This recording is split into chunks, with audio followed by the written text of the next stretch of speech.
Yeah. Hey everyone, welcome to another episode of No Title Needed, coming to you from the beautiful Feinstein's Cabaret at the Hotel Carmichael in Carmel, Indiana, USA. I'm Cynthia Collins. And I'm Scott Osborne. We are, wait for it, your co-host. Yes, Scott. Oh my gosh, every week. Yep. So far. So far. And today we have Cindy Wasson. And Cindy, thank you for being here. Cindy Carol Wasson, as we just found out. We did. CC Wasson, as I'm going to call you. You have a very interesting 8 years of your life. Not to say the other part of your life is not interesting, but for 8 years of your life, and please give me your exact title of what you did for the Speedway, for the Motor Speedway. It was just marketing manager, because my real part of the job was like fan guides and fan stuff and communication and all of that. And then just the whole celebrity thing just kind of got wedged in there. Right, because you kind of became, I want to say, the concierge to the famous people who were invited to the race. Or, one story we have, thought they were invited. We'll get to that. So, but tell us, within those 8 years, okay, you have some, well, the stories that I remember, you have the one story about, of course, Patrick Dempsey. Okay, great guy, right? Best. Yeah. Let's hit that one first. So for those 8 years, you were the concierge to all these people. I mean, you've met a myriad of very, very famous people. Unbelievable. Like literally, I would be standing there going, is this really happening? Is this, because I just started out at the Indianapolis Motor Speedway, and they're like, oh, you know what? We need celebrities to come, or at least know what to do with them when they just show up. Can you do that? I'm like, I had no idea what I was doing, where to start, anything. So it kind of just started as recruiting, and they sent me to the American Music Awards to offer an invitation to celebrities off the red carpet as part of their gift bag, like the swag room where all the celebrities, come through and they get tons of free stuff. So I literally met so many people there and got to watch Elton John, rehearse for the AMAs, and just you name it, just people walking through from Missy Elliott coming through, Christina Aguilera, Hall & Oates, every rapper you can name. Just insane. And Paula Abdul take up the invitation? She did. Saying that. She took it seriously. We gave her the invite. She's like, oh, this is so sweet. Oh, I want to do this. And then she ended up calling me the day before. This is like my first, after recruiting celebrities. I get this call the day before the race. Hi, Cindy. This is Paula Abdul. And I was like, right. Really bite me. Like, who is this really? Stop it. And she's like, no, it really is. She's like, I know, it's you probably think your friends are joking and stuff. She's like, when I first became a celebrity, Patti LaBelle called me, and I was like, a slew of, curse words, thinking it was my friends joking. And she's like, I learned a lesson really quickly that it really was Patti LaBelle, and I would just told the biggest legend, on the planet. Anyway, so she ended up coming the next day. She's like, hey, my friend really wants to come too. Yeah. I'm like, okay. So she came and did all the stuff and such. And we, red carpet. Well, we didn't have a red carpet yet. Did a lap around the track. All the celebrities do the lap. We stick them in whatever the pace car is. We line them up, and they do the wave, and their mind is just blown because it's like 500,000 people screaming, and their name is said over the PA announcement. And, people are like, oh my goodness. Again. Even the celebrities are wide-eyed at this spectacle. Yeah. The tables are turned. Spectacle. Yeah. It is a spectacle, and it's out of your element. You know what I mean? It's something completely, of course, it used to be crowds, used to be concerts, but this is something that is not a performance. You're there in a race, in a pace car. It's got to be thrilling for these, for people. And it's thrilling for everybody. What, how many years were you working until the Patrick Dempsey thing? Were you into it for a while? I think it was like 2003, and it was the year Rupert Boneham won Survivor. Like Survivor had just been a big TV show. Remember that? Rupert won. Everybody loved Rupert with his beard and his scratchy voice, and he was the person I was focused on. It was like he showed up on Carb Day, so we were focused on managing, taking him to the media center, doing all that stuff. And here's this sweet Patrick Dempsey, who is a big race fan and does little, amateur stuff on the weekend. He showed up too. So he's like walking around with us. And I'm like, getting the media to talk to him, but they all wanted to talk to Rupert. Rupert was the thing. I had to get security for Rupert. Yeah. And Patrick Dempsey was just walking around. This is before Grey's Anatomy. So he was there with the celebrities that year and stayed at the same hotel. And he got on the bus the next morning to go to be in the parade. He's at the breakfast and I'm getting calls. Patrick Dempsey's at the parade. And he's at the breakfast. Like, do they think he's in the parade? I'm like, he should be in the parade. Can we make it happen? They're like, we didn't have a car ready, but I mentioned it a few times, enough times to where I'm like, so I put him on the bus. I got him off somewhere else. I took everybody else to the Legion. And I was like, trying to play cool. I'm like, you just need to stay here. We're staging people at different places. And then I was calling the museum. We found this old historic car. They had sent down extra cars. There was one that wasn't being used. And for some reason, I must have said his name enough. They had the big static thing that goes on the car. I'm like, his name is here. I'm sticking it on the car. He helped me do it. And I'm like, and it's like a fluke. They had his name on something. Yeah, because I said it enough times that it must have made it on a list somewhere. And they're like, let's make a static. So I'm calling Tony Meyer. I don't know. You guys. Oh, yeah. Oh, Tony's Tony's great. She was ready to kill me. I love her. Oh, Tony's She was great. like, Cindy, the parade is set. It's on TV. Yeah. It's time. We can't put Patrick. I'm like, I'm not telling him no. Tony, I'm not telling him no. So I'm like running down the street. I'm like, he's in the parade. We're doing it. We stuck him in that parade. And then after that, they forgave me. And then after that, he made it huge on Grey's Anatomy, ended up being a global star. And so our big joke was we launched careers at the Indy 500. So He anyway, was a nice guy. You got along with him great. he was the sweetest, most unassuming. One of my favorite celebrity stories. Great. Yeah. Yeah, that's nice. But that was a funny, like heart-stopping, one of those. Because you had to make it happen. And I'm sure there were many things that you had to make happen. Oh, yeah. Which is difficult. Yeah. Because nothing ever goes as smoothly. Never. Nothing. No. Nothing on an event. Always less than half. Always nothing, right? So you're always like, uh-oh. What's going to happen? And here's the 11th hour, and you got to make something happen for someone, or something doesn't go right, and you have to kind of placate this person a little bit, right? Always. Yeah. Because, we wanted celebrities. Celebrities are coming. It's not like the Indy 500 wasn't a famous place for a place for famous people to go. But, back in the day, Tony Holman would get Clark Gable and all the big stars to come out. And I think I sent you guys a picture. So they wanted to kind of bring that back where they actually did something with the celebrities, made the most of it while they were there, and get that entertainment media. Like the Derby was, a couple weeks before the race, and they would get 2-page spreads in People magazine, and we'd maybe get a blurb or nothing. And we're like, how is this happening? So they're like, Cindy, we need that entertainment media. We need someone that can either be the point person if they're already coming or recruit them. So, yeah. So I heard Muhammad Ali mentioned earlier. Muhammad Ali, a little bit about that was like That sounded like it was a 2003. day.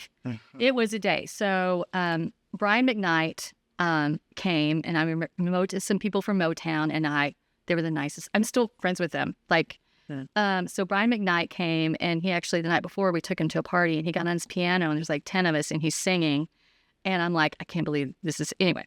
So the next day, we'd been working with Muhammad Ali and his wife, and, he had to take his meds and stuff to make sure, so we're in the pagoda, which is, the big pagoda on the front stretch, and that's the family suite. But that's where we would take the celebrities. That's where they all were. So Bill Clinton was there. He was Cindy Simon Scott was on the board of the festival, and she brought him in. Mm-hmm. So Muhammad Ali is there. Bill Clinton's there. Then I knew those two were going to be there, obviously. But then George Bush shows up, and that was a big top secret. He was sitting president. I'm like, he's on the floor below. Yeah. And I was like, how is this happening? Then so we're, of course, Motown people and Brett, we're all hanging out with Muhammad Ali and fascinated. And then he comes up and sneaks up, but we followed him. He sneaks up behind Bill Clinton and does like a little magic trick or something cute. And then Bill Clinton turned around and they just embraced forever. And we were all standing taking pictures. I don't know where those pictures are. I think it was instant camera days. Yeah. Oh, that's before we had cool cell phones. Yes, yes, of course. Those cell phones are long gone. There was no cloud. I don't know what happened in those pictures. Right. But it was a moment. And Bill Clinton was the nicest person. Muhammad Ali, of course, was. His whole family. The security must have been outrageous that My day. goodness. Outrage. Like, we were in the safest place in the world. Service. Yeah. The Secret Service alone? I thought, because I was looking around going, that's Secret Service. That's Secret Service. I felt pretty cool because we had the little radio. Well, actually, we had the little radio on our collar. So I felt like Secret Service. Like, they're really Secret Service. But you didn't have sunglasses on. I didn't have the cool shit. All right, we got to take a break real quick. And then we're going to get back to all these stories, which are incredible. Yeah. Oh my gosh. A hard job. Hot stop. Hard job. Yeah. But it's got to be well worth it. It was. So many great people. It was insane. All right, we're taking a break. We'll be right back after this station identification. How about that? Don't touch that dial.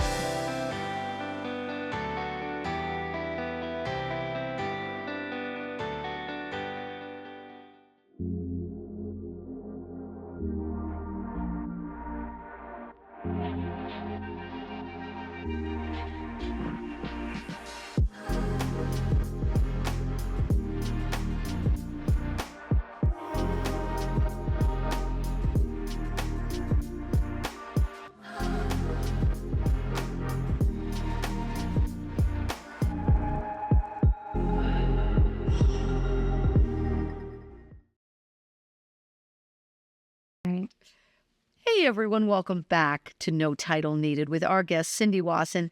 Cindy, you spent 8 years of your life at the Indianapolis Motor Speedway, being the concierge, which I like to say, to many, many famous people. You obviously did it very, very well. It's a hard job. It's a thankless job. You get blamed for stuff that probably wasn't your fault, but you got to just take it on the chin.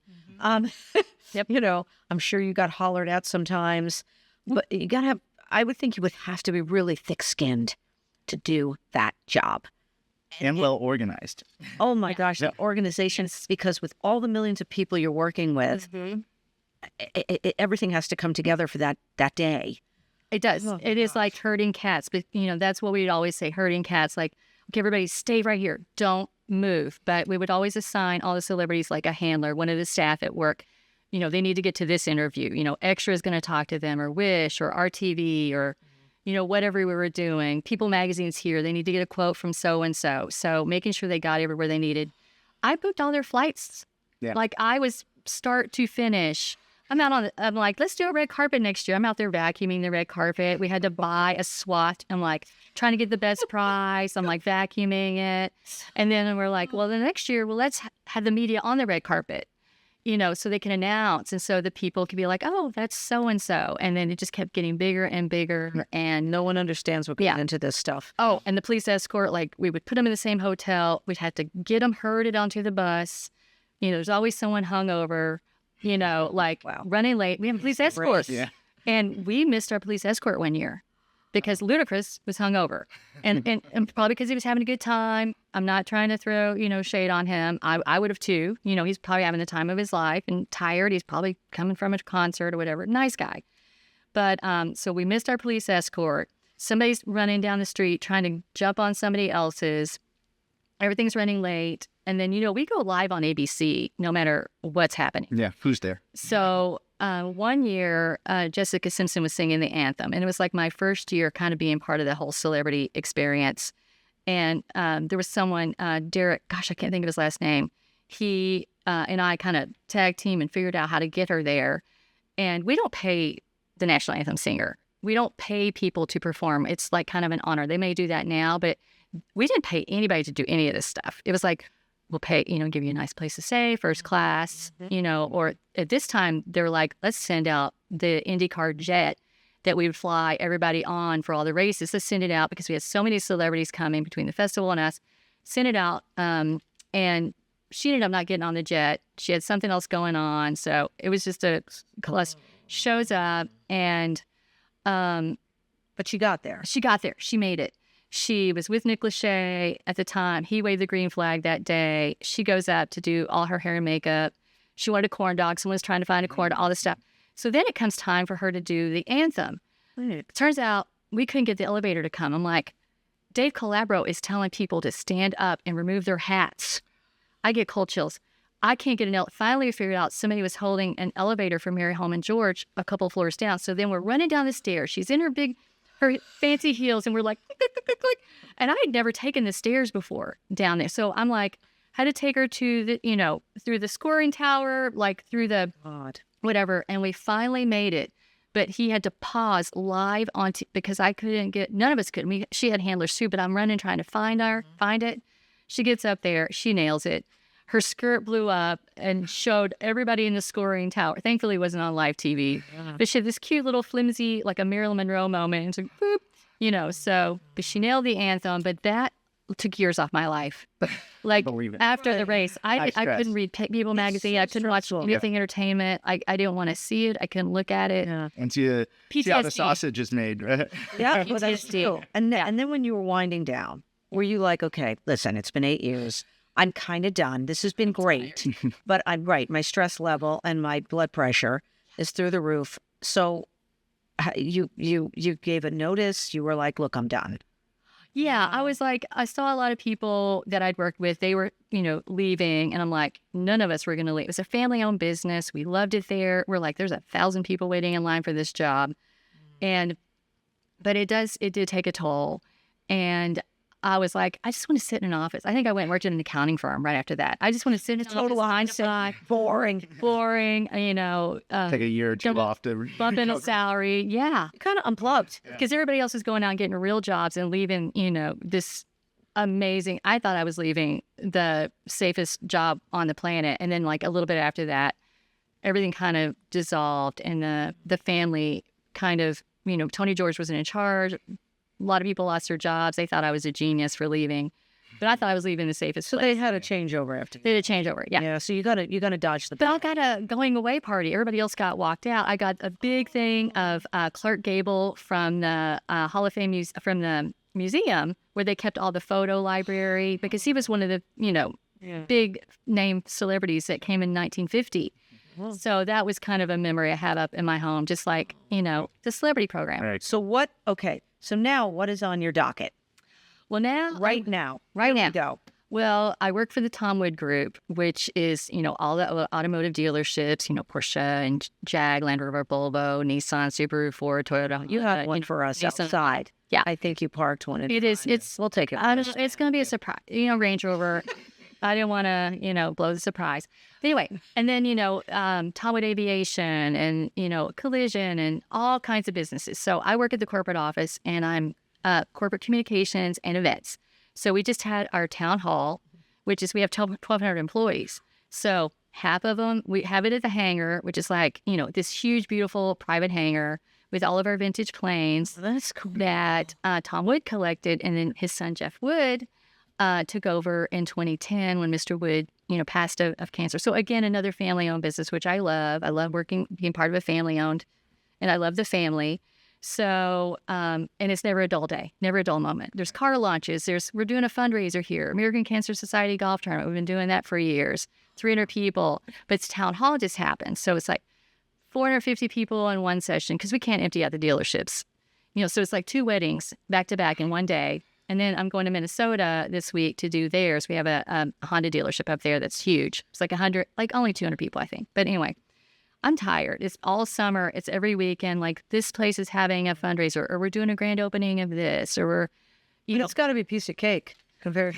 I was like, if I can do that, Yeah. if I can do the Indy 500 and be part of this little team, a small but mighty team of people, it wasn't just me, you know, taking this on and doing it, and we had a blast. We could not believe at the end of the day what all pieces of the opening ceremony and everything that we handled and did and put together. But I'm like, if I can do that, I can do anything. You can do this. I can do this. You're still doing events. I'm still tired. You're still tired. Still texting. You're tired, but who is it? I do know. And right. Yeah. But it has to be something that I love it. you have to love. Right. Why are you doing this? Why are you? But this is another huge job you have.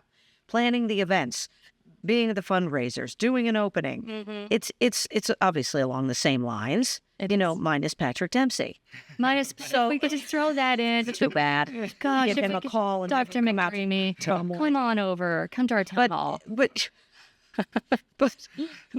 yeah, it needs to be something you like doing because I do. You know, it's not. It's again, you've taken on another challenge. Yeah. You Well, know? and we get to do a theme like every year. Like a few years ago, I'm like, let's do a theme. Or somebody said, let's do a theme. I'm like, let's do Top Gun, but we called it Tom Wood. So we used their kind of logo.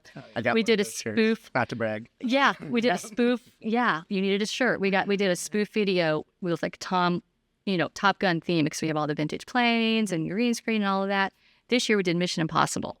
So I got to plan this grand entrance, turn all the lights off in the hangar, flashlights going everywhere, and this music that kind of built up to that dun, dun, dun, dun, with all the leadership team shine a flashlight in their face like they're a spy from around, doing this dramatic entrance. Every year we try to do something really, baller. Like last year we opened the hangar. As it's opening, they're all standing there like this.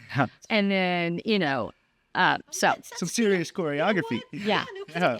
I get to do That's choreography. theatrical. That is theatrical. That's wonderful. Real quick, we have to wrap it up. Where is that hangar?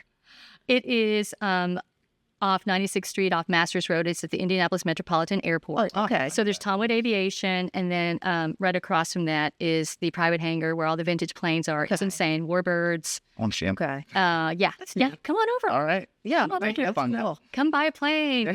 You can charter a plane. I love that stuff, all the vintage stuff, vintage cars, vintage planes. I I'll did. bring you over.